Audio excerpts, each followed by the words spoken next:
ప్రపంచాన్ని శాసించాలనుకునేటటువంటి వాళ్ళకి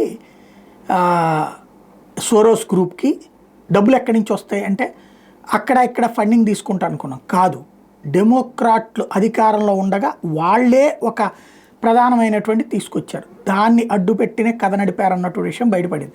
US aid పేరుతో అమెరికాకి సంబంధించినటువంటి ట్యాక్స్ పేర్ల డబ్బులు తీసుకెళ్ళి ఆ యుఎస్ ఎయిడ్లో పెట్టి అది నిర్ణయించే అధికారం అంతా పేరుకి డైరెక్ట్గా అధ్యక్షుడి పేరుతో పెట్టి మొత్తం డబ్బులంతా డిస్ట్రిబ్యూషన్ చేసుకొచ్చింది వీళ్ళే.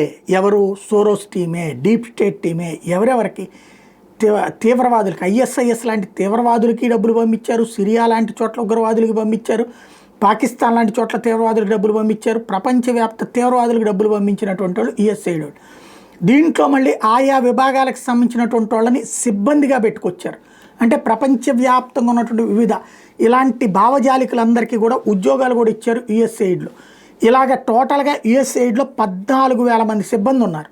ఏం చేస్తారంటే ఏం చేయరు, డబ్బులు ఎవరికి ఇవ్వాలో వీళ్ళు అడ్రస్లు చెప్తారు, ఆ డబ్బులు వెళ్ళిపోతాయి. వాళ్ళు ఏం చేశారు ఏంటి అనేది ఫాలో అప్ కూడా లేదు.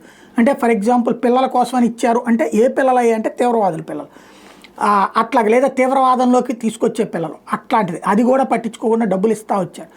ఇప్పుడు తాజాగా ఈ వ్యవహారం మీదనే స్పందించారు ప్రస్తుత అమెరికా విదేశాంగ మంత్రి రుబియో. కేవలం 294 మంది సిబ్బంది చాలు మాకు, ఎందుకంటే విదేశాంగ శాఖ కిందకే వస్తుంది.